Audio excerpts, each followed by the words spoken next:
It's time for The Line of Fire with your host, biblical scholar and cultural commentator, Dr. Michael Brown. Your voice for moral sanity and spiritual clarity. Call 866-34-TRUTH to get on The Line of Fire. And now, here's your host, Dr. Michael Brown.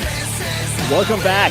Shalom, shalom. Michael Brown. So glad to have you with us on today's broadcast. It is thoroughly Jewish Thursday, so we're going to take your Jewish-related calls.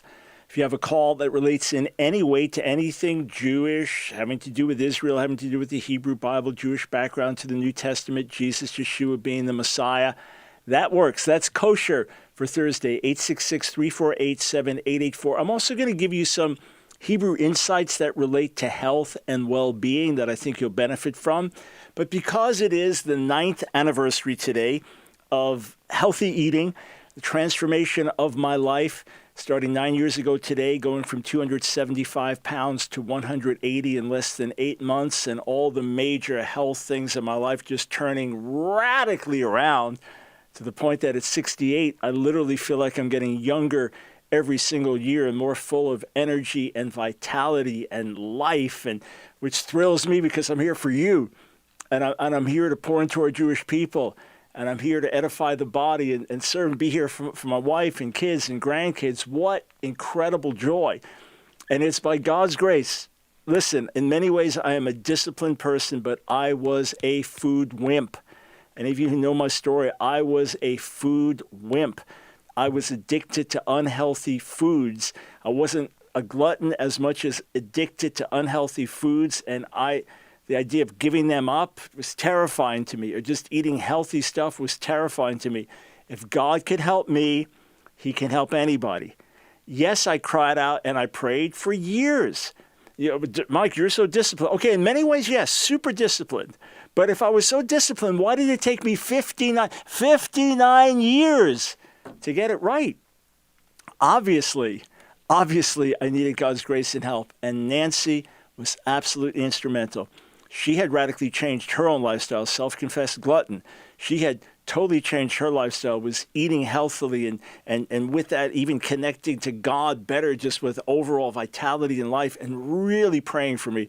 And then she had to work so hard to figure out ways to trick me into eating healthy things until my palate changed, and I learned to enjoy the healthy foods. So I want to just take in a little bit of the journey. I don't think I've ever done this before on the air, but I was thinking about it, chatting with Nancy about it. So I'm actually going to do this, and looking at calls, we're going to get to a lot of great calls today as well. But I think you'll enjoy this and be edified and help. Because look, let's be frank, it's hard.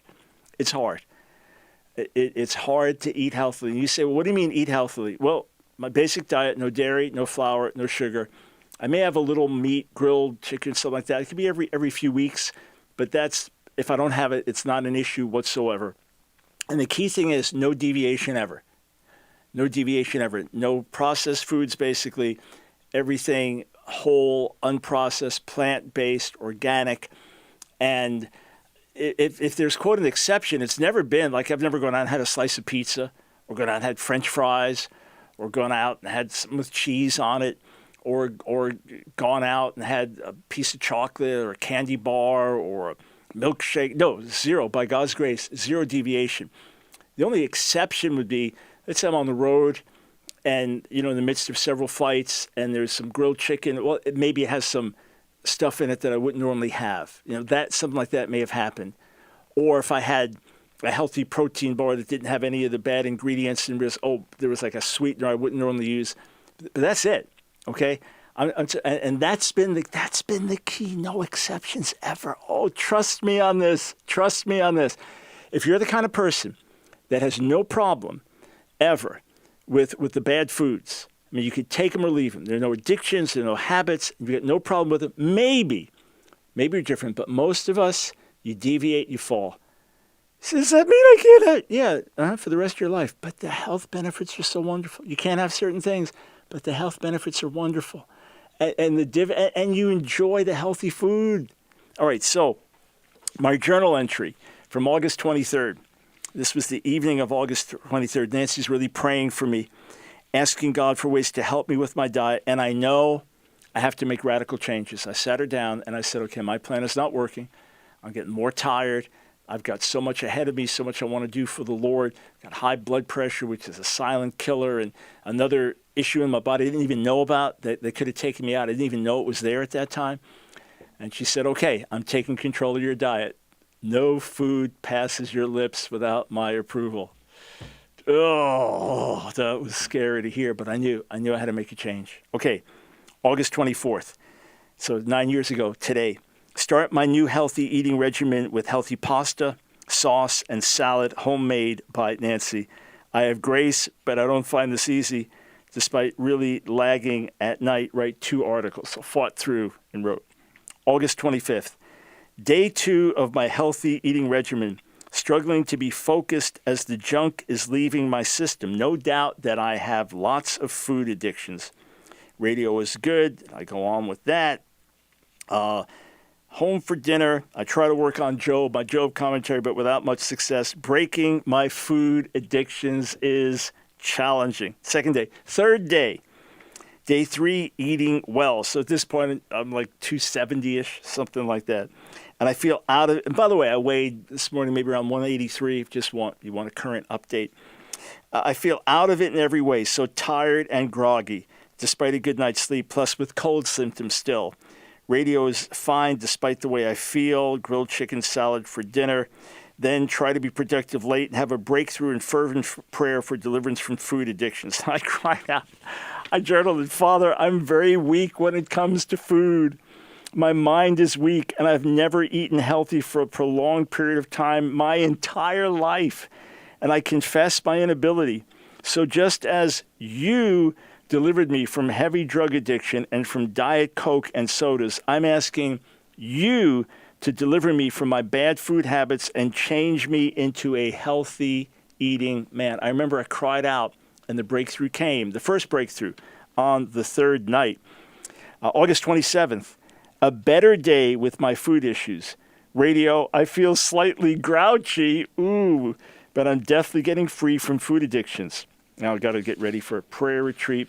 Skip to August 29th. I keep crying out to God to strengthen me and change me in terms of my lifelong eating habits. By God's grace. A few days later, September 3rd, a breakthrough day, emotionally driving in the car today. I say to myself, I'm not deprived. Because that was one of my big things. See, when you diet, you're just depriving yourself, right? We're not talking about a diet, we're talking about a lifestyle change. When you diet, you just have less of the foods you like, and sometimes less of stuff your body might need. So it's almost like always a losing cycle, and the up and the down and the up and the down and the up and the down. Whereas if you change your lifestyle, instead of dieting, you change your whole lifestyle. Now you're just giving your body the healthy stuff. I eat more food in a day than probably anybody you know. Healthy food. I mean, when I say more food, salad is a 4-quart bowl filled to the brim with all kinds of healthy salad ingredients, and just it take your average person several days to get through that salad. Okay, I eat. It's massive. It's wonderful. It's life-giving. So I'm not dieting. Just changed the lifestyle. So for me, when Nancy would urge me to make a change, and I'd try to make a change here and there, the problem was I always felt deprived. Like, I'm under enough pressure already. Things are challenging enough already. And to add this extra thing in, it's like the straw that breaks the camel's back. Now everything changed. Instead of being deprived, it's like, I'm liberated. And then September 4th, I spent some time with my father late at night, reminding him that he was the one who filled my life with joy to the point that I left drugs behind with ease, despite the fact that drugs and rock music so consumed my life and I could not imagine even living without getting high. The Lord can do the same for me with my bad food habits, giving me grace to live a joy-filled, purpose-filled life without the need for my food rewards or food highs. I look to you, Lord, to make your strength perfect through my weakness. And by God's grace, he did. Okay, there's so much more to say, but just a reminder. Nancy and I wrote a whole book on our journey breaking the stronghold of food, but I want to remind you that every order that you place with our supplement co-sponsor, Trivita, I just got an amazing testimony with a video. going to play for you maybe tomorrow or Monday. We just got to get the audio in sync and things like that from my great armor bearer prayer warriors about the benefits of Trivita in his life. But just remember, Nancy and I are so excited to get this into your hands. With every order you place with Trivita, you get the free mini book. So it's really easy to access. It's only about 10,000 words. It'll charge you. It'll encourage you. So when you call Trivita, which is 800-771-5584, when you call, ask any questions you want. I've got joint issues. I've got sleep issues. I've got energy issues. Ask for that. Let them recommend some things to you. 100% of your first order will go to support the Line of Fire and expand what we're doing. But then you're going to get automatically. You don't have to ask for it. And when you call in, you don't have to give a discount code. They'll give you the best discounts available through the Line of Fire. But you get it. Look for it in the email, okay, because you'll get it and read it. It's not long to read. Would you at least do that? And one of the things we encourage you to do, and again, I'm talking more about this because it's the 9th year of daily consecutive healthy eating by the grace of God. One of the things that we encourage you to do is just be honest. I have a problem with food. I have a real problem with food. I'm weak. I struggle. I don't have any incentive. I think it's too late. I can't imagine living without it. Just be honest. God knows anyway. It's very hard. It's very, very hard living in America with our pace, especially your mom cooking for maybe your husband doesn't eat healthy and your kids don't, and you're busy on the road, whatever it is. It's hard for most of us. It's hard. So start there. Be honest. That's why I have no negative judgment towards anyone that struggles, because I struggled for 59 years and I love the Lord. I loved Jesus with all my heart when I was fat. I was serving him with all my might while I was fat. So there's no judgment, no condemnation. But make sure you read the mini book. So when you call Trivita, that's 800-771-5584. You don't have to ask for it. You get it automatically. Or if you go to Trivita.com, be sure to use the code Brown25 or whatever the latest code is to get the best discounts, and you'll automatically get the mini book. So I'm here for you, and I want to be here for you by God's grace. My life is in his hands. I don't post it tomorrow, but I want to be here for you for many years to come. So I'm committed, devoted to healthy eating. Plus, I love being healthy and thriving for the kingdom. I've got an amazing Black Hebrew Israelite update when we come back, and then to your calls.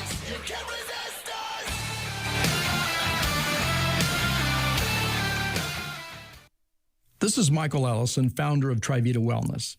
I'm always thrilled to offer a new product from Trivita that is science-supported with equivalent doses per serving that follows the science. And that is true of our KSM 66 ashwagandha with its protective process from farm to manufacturing plant. The KSM 66 has 24 published gold standard clinical trials in reducing stress, enhancing sleep, and increased vitality. In a recent Harris poll, 87% of Americans feel stressed. I know the effects of chronic stress. It happened to me a number of years ago, and I will never forget when the physician said, "Michael, you must change the way you think about life and health, or you will have no quality of life and you will die a premature death." Now, I can assure you ashwagandha KSM 66 is in my daily diet. Trivita has a special offer of ashwagandha for you as listeners to the Line of Fire. If you buy one at $19.99, you will get one free.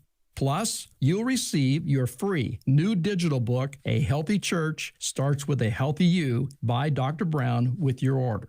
The message of Dr. Brown in this book, it rings clear in spiritual clarity. Dr. Michael Brown shares his own story of his journey to wellness along with his wife Nancy, and they reveal 10 most important steps to a lasting life transformation.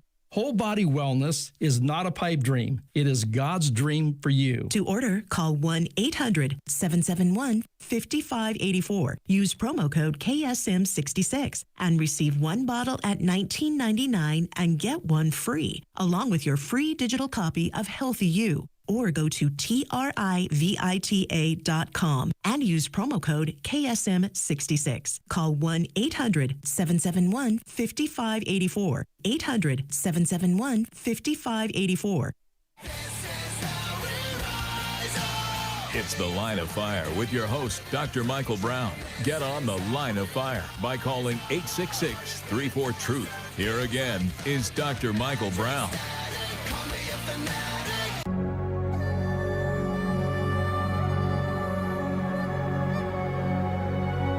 Welcome back to Thoroughly Jewish Thursday.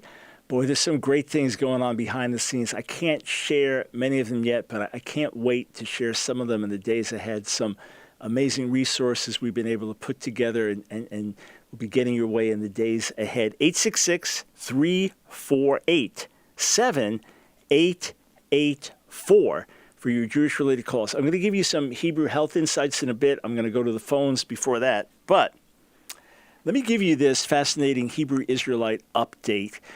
And it ties in with a video response that Dante Fortson put out last night. I want to comment on that briefly. But before that, I had a delightful, probably about 45-minute talk last night by phone with Guerrilla Hebrew. Yes, leader of the Sakari movement, the Hebrew Israelites. We had that passionate debate about who are the legit children of Israel. And he reached out to me for help doing a debate with Dr. Richard Carrier, an atheist who denies the historical existence of Jesus. And Guerrilla Hebrew said, hey, can you give me some insight? We share the same belief that Jesus really existed. So I was able to do that. And he asked me to watch the entire debate and give him input, which I did over 3 hours. But I felt God wanted me to do that. And I said, hey, I'd love to just have a heart-to-heart talk. And I said, let's do it. So we did. We had a friendly, gracious, respectful dialogue. And I think it'll bear fruit. And with his permission, I'm sharing that with you. Okay, so the name Dante Fortson kept coming up a lot. Not familiar with this gentleman at all before this, but his name came up a lot in Hebrew Israelite circles. And he seemed to be very, very popular online with a large YouTube following, puts out these very, very detailed videos. So I watched one of them about DNA and Ashkenazi Jews. And I took strong exception to it. It was done in a gracious tone, and he was saying, is there anything anti-Semitic in what he's saying? And why would people make it anti-Semitic for making these claims? So I took time, and I did a response respectfully. It's about an hour long. I wanted to detail, took some time with my team to present things graphically. I was surprised, though, the debate with Guerrilla Hebrew, I think on our YouTube channel, has maybe 90,000 views. And, of course, it's on other places that even more views than that. But it has like 90,000 views on my YouTube channel. The response I did to Mr. Fortson only had about 4,000 views. So I guess on my channel, maybe he wasn't as well known or the controversy wasn't as strong. So I got a note last night. I saw him on my YouTube feed that he was doing a response. I think he said it would be a couple hours long. It ended up being 3+ hours. And it already has over 17,000 views. So way, way, way, way more views already on his channel for his response to me than what I posted on mine. So thank you, sir, for introducing me to your audience and to folks that maybe didn't even know I existed because they're not on my channel that much, but they're obviously on yours. So thank you for introducing me to a whole audience, even if they think negatively of me and think I'm wrong. Thank you, sir, for that introduction to folks. And hopefully they'll take the time to watch my video. I was only able to watch parts of the response, so I'm just going to say this very, very briefly. I said at the beginning of my video that Mr. Fortson said that in one of his books that the only people who deny that the Israelites, ancient Israelites, were black, or those basically who haven't studied the evidence. So I said, no, I have studied it, and I differ with it. And he said, obviously, you haven't, or you wouldn't have that conclusion. And he pointed viewers to his website, where he gets into black history and the Bible. And I've been to these sites. I've looked at the literature. I've read relevant books, resources. I've dialogued with people about this for years. I've studied it, and the evidence is absolutely not convincing. Of course there's a black presence in the Bible. Of course there's an African presence in ancient Israel. Of course they were multiracial. But were they as a whole African/black as opposed to Middle Eastern brown skin? No, they were not African black. They were Middle Eastern brown skin. The best evidence points that way. Biblical verses that are used to argue for the contrary are misused. We've demonstrated that clearly. So, Mr. Fortson, it would be like me saying, well, no one who read my books would disagree with me. Or no one who researched what I said would disagree with me. Well, that's false. People can read my books, research what I have to say, and differ with me. So plenty of people scholars better than you and me in terms of history and genetics and archaeology and linguistics and all of that. They reviewed the evidence and they differ with you as well. So you're mistaken there, sir. People have looked at it carefully. In fact, when I went to your website, no insult intended, I was disappointed. When I go in there and similar sites in the past and started clicking on links, and again, last night I thought, is there something I'm missing? And I'm disappointed with the data that's there and find it easy to refute. So we have our differences. But the fact is that I and plenty of others have studied the issues carefully, in depth, and differ with your conclusions. I was also surprised to see some of the segments where you did play clips for me that you then took something and ran in a different direction. I don't know if you misunderstood what I was saying. I don't think you would intentionally misrepresent, so perhaps misunderstood. That was a surprise. I'd also say this. Anyone who still makes a connection between the apparent conversion of the Khazars, which happens, we don't know how many in the kingdom turned, etc., makes a connection between them and Ashkenazi Jews is spreading a myth. It's that simple. If you go to the Chabad website, where it talks in depth about Chasdai ibn Shaprut and other rabbinic leaders who looked into the conversion of the Khazars, something that Mr. Fortson got into at some length in his video. I just want to put this on the screen for those that are watching. You get through it. So they're not denying that there were Khazar converts. They're not denying that part of the kingdom converted to Judaism over 1,200 years ago. But the conclusion is universally accepted by all top scholars in the field. Those who differed with it have been completely outliers whose conclusions have been strongly rejected. Quote, as mentioned, the final fate of the Khazars and their decline remains unknown. Nevertheless, this has not stopped some scholars from postulating that Ashkenazic Jewry is largely descended from Khazars, a theory that has been exploited for political and anti-Semitic purposes. However, this theory has no basis and has been debunked by historians, linguists, and geneticists. It has been debunked by historians, linguists, and geneticists. So whatever converts there were, blended into the Jewish people as a whole, as others did. Ancient Egyptians that joined with the Israelites when they came in, those that intermarried, like Joseph marries an Egyptian woman, Moses marries a Cushite woman, Solomon has numerous princesses from different nations. So there's all kinds of intermarriages, all kinds of multiracial elements in Israel's history. We understand that. People like Ruth, Rahab converting in. So this happens with the Khazars as well. It's always been a blend. It's never just been ethnically one people only. It's been physical descendants plus those who converted in and joined. We understand that. But the idea that Ashkenazi Jewry goes back to Khazars is an absolute myth, and those who purport it are spreading falsehood. Last point, I'm not sure if Mr. Fortson got to this or not, but the issue of anti-Semitism is a very important one, because I looked at the comments. I don't look at all the comments, but I looked at the comments to our YouTube channel, and I didn't find any racist comments, people attacking Black Americans. I didn't find that in my response to Mr. Fortson. But when I was watching the chat during some of the video, it was every kind of ugly attack on me that you can imagine. So why is it that what I put out respectfully does not produce that kind of attack on Mr. Fortson? But then when he produces attacks on me and fake Jew and this and that, if Mr. Fortson in fact has Israelite blood, and I stand behind my comments about there could be as many as 200,000 American Jews, this by a black Jewish website, by the way, that have Israelite blood, could be that high. Nothing that he presented in the video would change my view on that. But if every Black American had Israelite blood, that doesn't, amazing, wonderful, incredible. I don't have to all blame you, say you're fake and attack you. Why, for your existence, do you have to attack people like me? Something at the root is wrong, and I encourage you to pray about it. Okay, we come back. We're going to go to the phones, and then, as promised, before we're done, some Hebrew insights on health. Stay right here.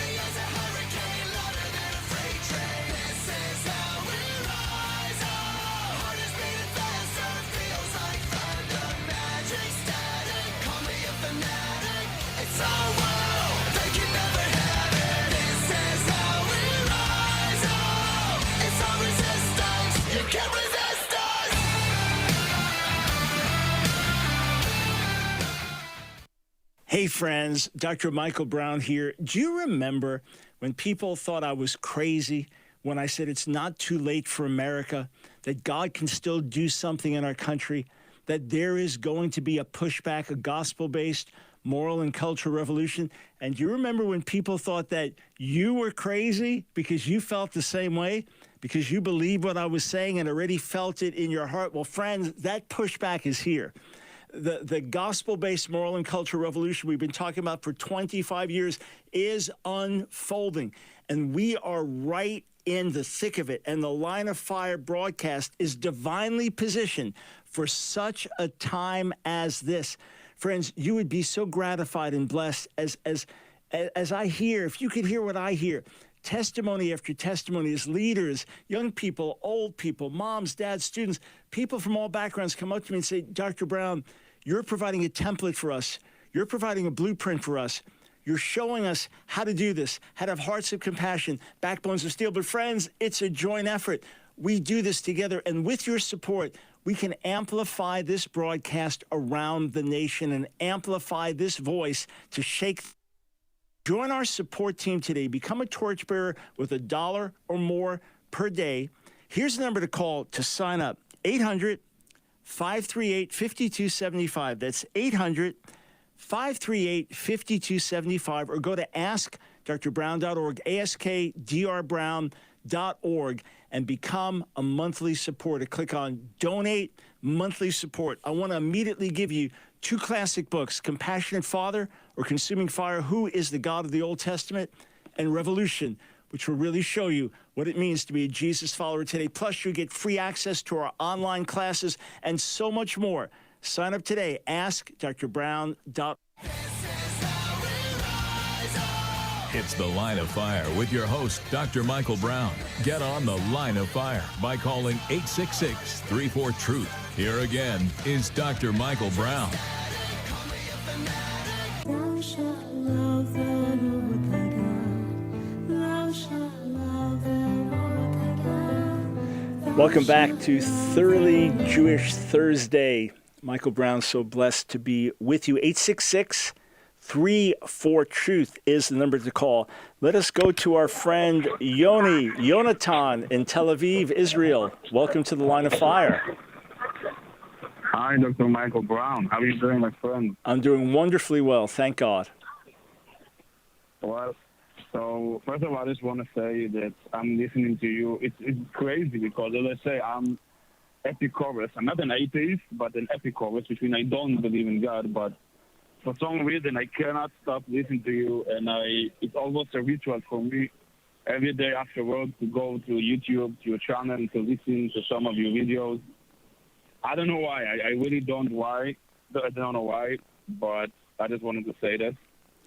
Can I give you a suggestion why? Okay.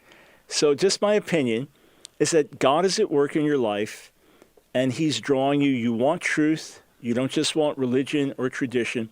You want truth to the core of your being, and God is drawing you. And we've asked many people to pray for you because when they hear you talk, they just fall in love with you. You're so honest. You're so sincere.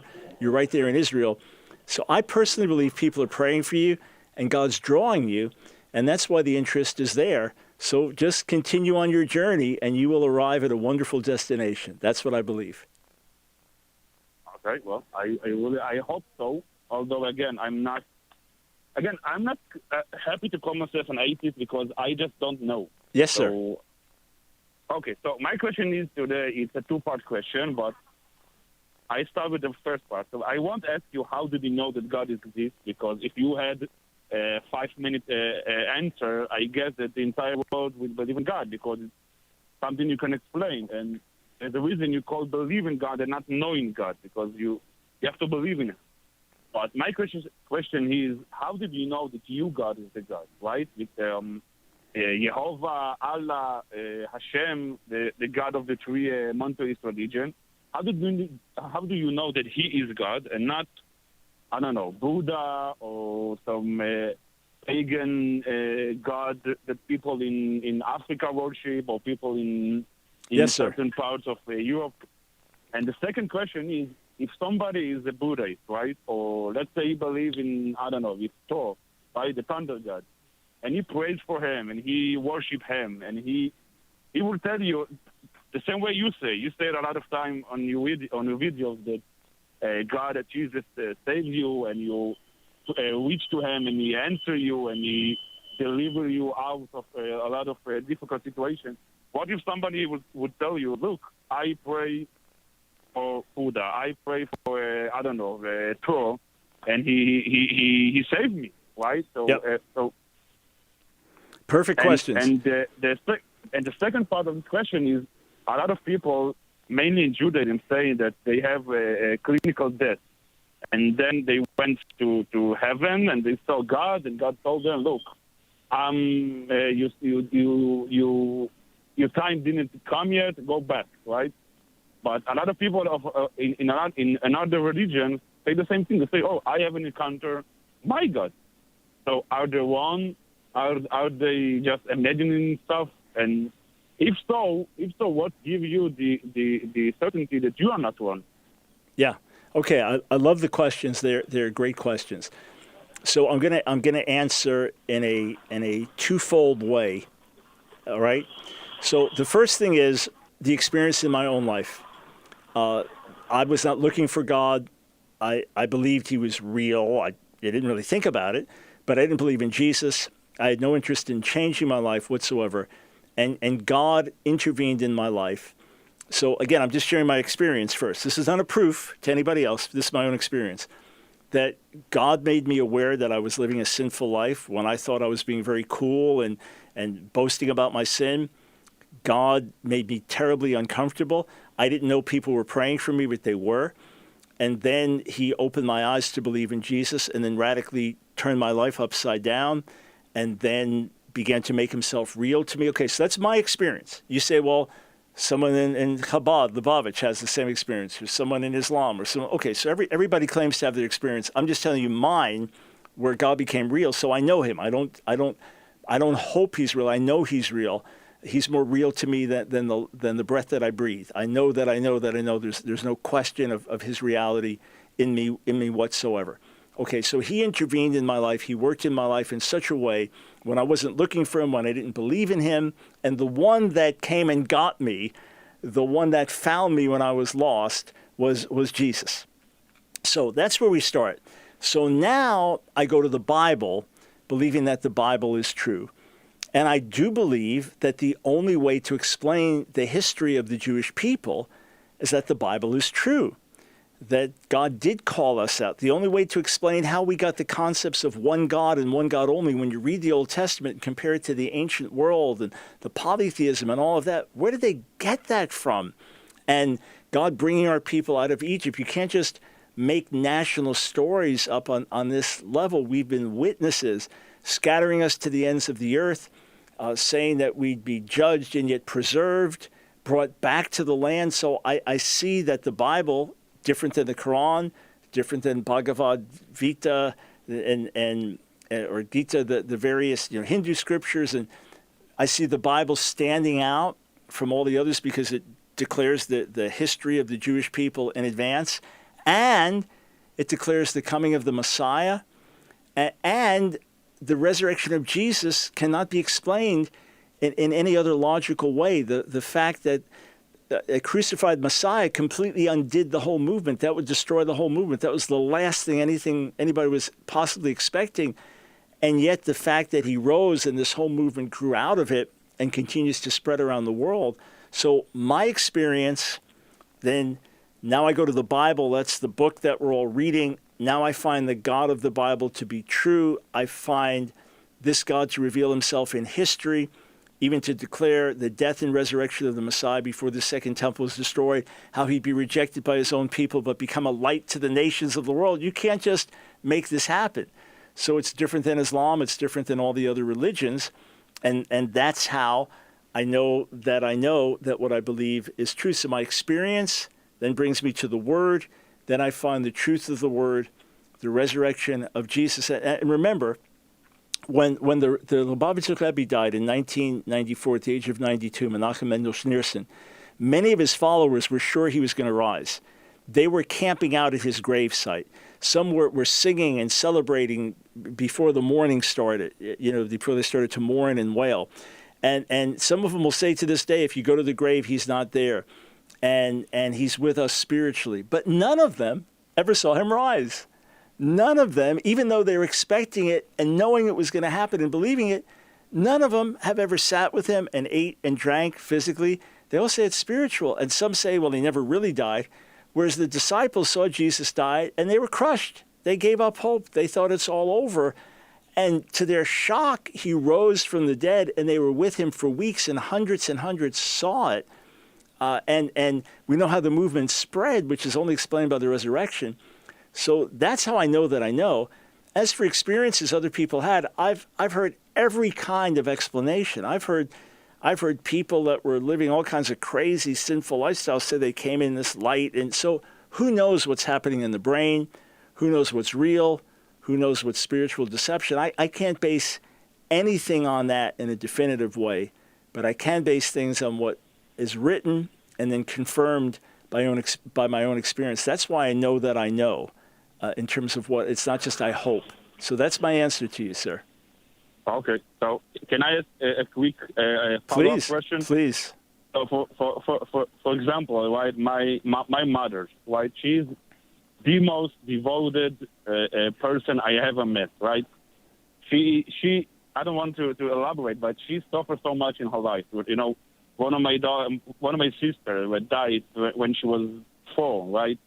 And my mother was sick. She's now, thank God, healthy, but she was sick. My father was sick. She went through so much, and she never complained. She loved God so much, and she prayed all day. But obviously, she doesn't believe in Jesus, right? So, in your opinion, right? Jesus say nobody will come. I prefer to say it in Hebrew. Right? So nobody will come to the Father but through me, the Son. So, in your opinion, if you are right, after she will die, she will come in front of Jesus. You will say, okay, but you didn't believe in me, you go to hell, right? So it's a great. It's the ultimate question, isn't it? About our own family, right, about our own loved ones, and you coming from that background. See, a lot of Christians don't know how religious Jews live. They don't know the level of devotion. They don't, they may just think of those that are hypocritical or the Pharisees in the New Testament, but there are amazingly devoted people that like you said, are extraordinary in the way that they live. So here's the deal. God is your mother's judge, not me. And God is perfect in his ways. It's not like you have to say a magical word and you get in. It's like, oh, you were so close, but you miss it. To hell with you forever. No, that's not who he is. He is merciful and compassionate and absolutely fair and just. Is it possible that your mother has never been truly exposed to who Yeshua is, but she is longing for Messiah and believing in Messiah and even believes in a suffering Messiah, and so she believes what she knows? God knows. I'm going to tell everyone that I can the good news, to give everyone the maximum opportunity to hear, and also for everyone to know God's love and to be accountable. But I'm not the judge of any individual. It says in Genesis in 15 that Abraham believed God and God counted it to him for righteousness, tzedakah. Then we read in Galatians 3 that Abraham believed the gospel, the Besorah, the good news. Well, what did he believe? He believed that through his seed, the world would be blessed. So he believed within the knowledge he had. Could it be that the only Yeshua your mother knows about is this Yeshu guy who is a sorcerer and led Israel astray, and there's a direct line from the New Testament to the Holocaust, so she has no idea who he is? Paul said God had mercy on him because he acted ignorantly and in unbelief. So God knows her heart, and God has the ability to draw her to himself based on what she does know, how she does pray. God has the ability to draw her to himself and reveal Yeshua while she is yet in this world. So God is your mother's judge, not me. But perhaps God getting hold of you, you could be the one to lead her into the fullness of God's goodness and truth. God bless you, Yoni. Everybody keep praying for Yonatan and Israel. I believe God is drawing him. I would love to see him come through fully into new life in the Messiah. Are you stressed and searching for a natural way to restore balance in your life? Look no further. Introducing Trivita's Ashwagandha KSM 66, nature's science-supported secret to inner harmony and well-being. I'm Dr. Paul Burnett, a board-certified doctor of holistic health and director of wellness services at Trivita. I want you to know that Trivita's Ashwagandha KSM 66 is not just ashwagandha. Ashwagandha KSM 66 undergoes a rigorous formulation process and has 22 gold standard clinical trials. Trivita's Ashwagandha KSM 66 adaptogenic properties assist your body in adapting to stress, reducing fatigue, and restoring your natural balance. Ashwagandha's KSM 66 is shown to support cognitive function, mental clarity, and focus, and is shown to promote deep and restful sleep, so you can wake up feeling rejuvenated and ready to take on the day. Trivita has a special offer for you, the listeners of Dr. Brown's Line of Fire broadcast. Buy one 30-day supply of Trivita's Ashwagandha KSM 66, and you will receive an additional 30-day supply for free. Plus, you will receive a free digital copy of Dr. Brown's new book, A Healthy Church Starts with a Healthy You. Don't wait any longer. Join countless others who have discovered the benefits of Trivita's Ashwagandha KSM 66. To order, call 1-800-771-5584. Use promo code KSM66 and receive one bottle at $19.99 and get one free, along with your free digital copy of Healthy You. Or go to trivita.com and use promo code KSM66. Call 1-800-771-5584. 800-771-5584. It's The Line of Fire with your host, Dr. Michael Brown. Get on The Line of Fire by calling 866-34-TRUTH. Here again is Dr. Michael Brown.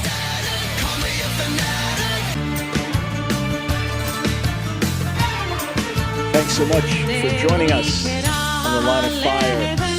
It is Thoroughly Jewish Thursday. Okay, I'm getting to your phone calls momentarily. A couple more calls I want to get to momentarily. I did promise some Hebrew nuggets. I've referred to this before, but I want to draw your attention to this again. Where God says in Exodus 15:26 to Israel, so it's before the Ten Commandments and the giving of the Sinai covenant, but he's now been testing them after bringing them out of the land of Egypt. When he says, all the machala, all the sickness, all the disease I put on Egypt, I won't put on you because I'm the Lord your healer. Well, notice it's not just physical disease. There were calamities and other things that were put on Egypt, the plagues, which included some physical plagues, but there were others as well. You know, the frogs that turn the blood into wine. And that was all under the category of machala, sickness, disease. So under the category of Ani Adonai Rofecha, I'm the Lord your healer, Rofei, healer, did not just mean physical disease, it was broader. Hence, in 2 Chronicles 7:14, where if Israel will turn to God under judgment and turn to him, humble themselves and pray and forsake their wicked ways, then he'll have mercy on them, and he says, and I will heal their land. You don't heal land, you heal bodies, but it's really restore, right? Restore the land. Or in Proverbs 3, Al ti chacham beinecha, don't be wise in your own eyes. Fear the Lord and depart from evil. It'll be healing to your bones. It'll be a tonic to your body. Rifut, the word for healing, ties in with a spiritual condition. It ties in with fearing the Lord and departing from evil. In other words, there's a connection between spirit and body. There's a connection between the spiritual state and the natural state. And God as our healer is holistic. It's spirit, soul, and body. Even though you can talk about soul, spirit in the Hebrew Bible, and you can dissect it as body, soul, spirit in New Testament terms, as in, for example, 1 Thessalonians 5:23 or Hebrews 4:12, the fact of the matter is that God looks at us in a holistic way, spirit, soul, body. And that's why a healthy heart or a heart at rest can bring health to the body. That's why bitterness can rot the bones. That it's not just either or, that spiritual health and mental health and physical health are deeply connected. When the Holy Spirit really spoke to me so strongly almost 2 years ago, get my church healthy. I'm not the one to do it, but a person to do it. Yes, spiritually first and foremost. But then secondly, mentally and emotionally, and thirdly, physically. And then beyond that, socially. America needs healing, yes? So it's a bigger concept than just physical or either physical or spiritual, either physical or mental, emotional. No, it's both and. It's all of the above. So when the psalmist says, Borchi nafshi et Adonai v'chol kravai et shem kadsho, bless the Lord all my soul and all my inward parts, bless his holy name, harofei l'chol tachluaichi, hasolech avonaichi, harofei l'chol tachluaichi, who forgives your sins, he forgives all your sins, heals all your diseases. Sometimes it's just easier for me to quote in Hebrew and translate. It comes more naturally. It's inner and outer. It's the inner disease and the outer disease. It's sin and its effects. It's both and. Is that making sense? I hope so. All right. 866-34-TRUTH. Let us go to James in Phoenix. Remember, we are on KPXQ. Everyone listening on our great Phoenix station, 1360 AM. All right, James, welcome to the Line of Fire. Thanks so much for holding. Hello, thanks, Dr. Brown, for taking my call. My question is, in Genesis 1:1, looking at the Hebrew, it's kind of like a two-part question. First, the first question is Bereshit. I see a lot more increase where people are saying that it shouldn't be translated as in the beginning because it doesn't have the definite article. Mm-hmm. And I see how the Septuagint even like does that as well. It says in a beginning and not in the beginning. I want to see if there is any weight to that, and should that be the correct translation. And then the second question is on Genesis 1 and 2 for the Holy or the Ruach Elohim, how the verb that follows after that is metahefet, how it's feminine. Yep. And I see how some Hebrew translations, they'll translate it as wind of God instead of spirit. And I was wondering if because of the feminine verbiage there, should that be the correct translation? Should it be translated as wind instead of spirit? Right. So let's answer. And by the way, James, good pronunciation on the Hebrew. I remember once you called and started asking me Hebrew, it's like, right, we've talked. So you keep sharpening your pronunciation and learning. Well done. Okay, the second question is translating wind, spirit, is not determined by feminine. In other words, the word ruach, whether it means wind or spirit or breath, is feminine in Hebrew. Just like the word table, shulchan, is masculine, the word ruach is feminine. There's nothing necessarily to it. Everything has to have a gender category in Hebrew. Everything has to be male or female. So it's one thing, if it's a male dog, it's a kelev. It's a female dog, it's a kalbah. But other words, like the word derech, can be way, path, can be masculine or feminine. So ruach being feminine, ruach Elohim rachefet al pnei hamayim, the ruach of God hovering over the face of the waters. The fact that it's a feminine verb is simply agreeing with ruach, which is a feminine noun, whether it's translated wind or spirit or breath. So you have to determine the translation on wholly other grounds. When it comes to Bereshit, there are several different ways to read this. Remember that the Septuagint NRK would be a proper way of saying in the beginning, just like it's the same thing in John 1:1 in Greek. In the beginning was the word. In Greek, it's just NRK. So that is a Greek way of saying in the beginning, even though it's only in a beginning. But there are three ways to read this. One is Bereshit bara Elohim, namely in the beginning of God creating the heaven and the earth. Literally, in the beginning of God created the heaven and the earth, which some would translate when God began to create the heavens and the earth. Another is Bereshit means by way of beginning, right? So Bereshit, by way of beginning, so an instrumental bet, an instrumental be, by way of beginning, God created the heavens and the earth. That works as well. So there is massive discussion to this moment among scholars as to how to translate. Jewish tradition has both. Jewish tradition understands it means in the beginning God created.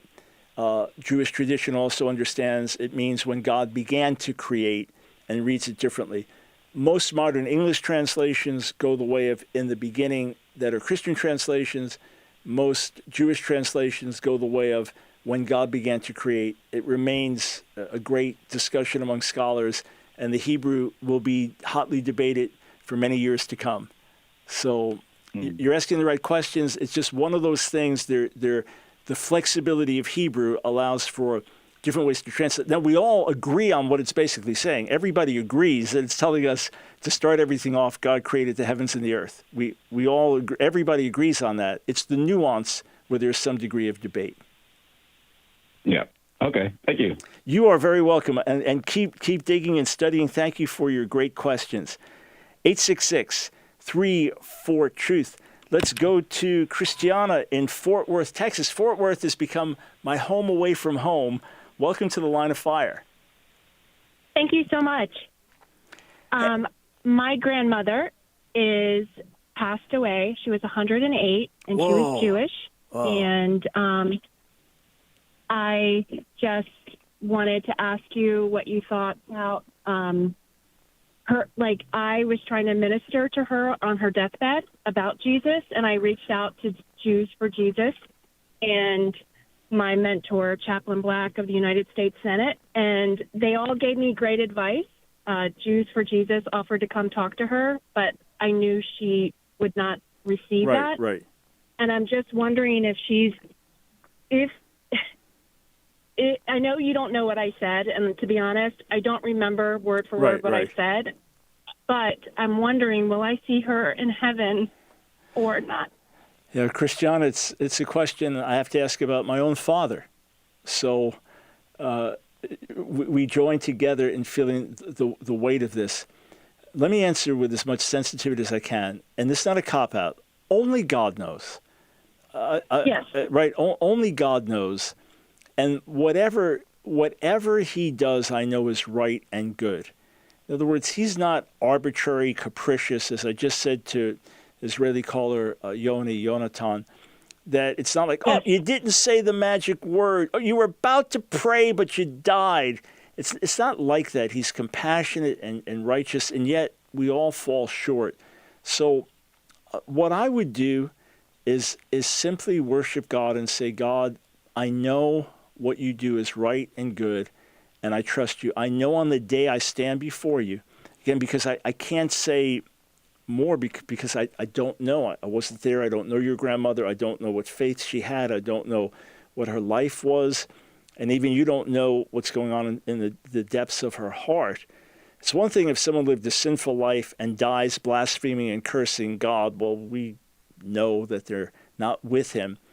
But what I would do, and it's what I did with my own dad, I have great hope that I'll see him and be with him forever. But I said, Father, I know that you are good and perfect in all your ways. And on the day I stand before you, I will say everything you've done is good and right. And I fully embrace it and worship him. And then use this as an incentive to let your light shine and have an opportunity to lead other people to the Lord and leave your grandmother in God's hands. Thank you for your heart and your love for her, Christiana. All right, we'll be back with you tomorrow.